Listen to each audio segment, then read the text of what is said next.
Le 28 mars 1871, 10 jours après le début de leur insurrection, les Parisiens proclament la Commune de Paris place de l'Hôtel de Ville.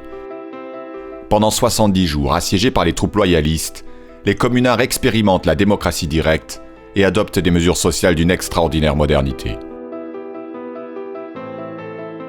Un an auparavant, Napoléon III avait entraîné la France dans une guerre avec l'Allemagne. La défaite militaire et l'invasion prussienne avaient conduit à l'effondrement de l'Empire et à la proclamation de la Troisième République.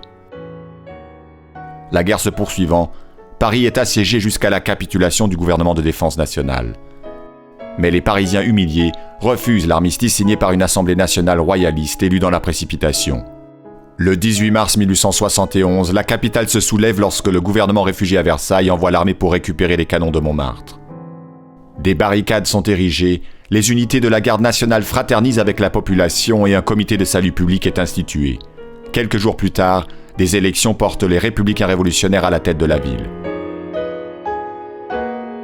En quelques semaines d'extraordinaire effervescence politique, la Commune, mêlant ouvriers et intellectuels pratiquant l'égalité entre les hommes et les femmes, proclame la séparation de l'Église et de l'État, l'instruction gratuite et laïque, l'abolition de la conscription, l'interdiction du travail de nuit et reconnaît le concubinage, des mesures en avance d'un siècle sur leur temps.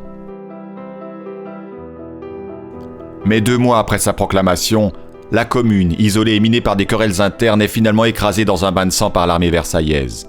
Durant la semaine sanglante fin mai, entre 25 et 30 000 communards sont sommairement exécutés.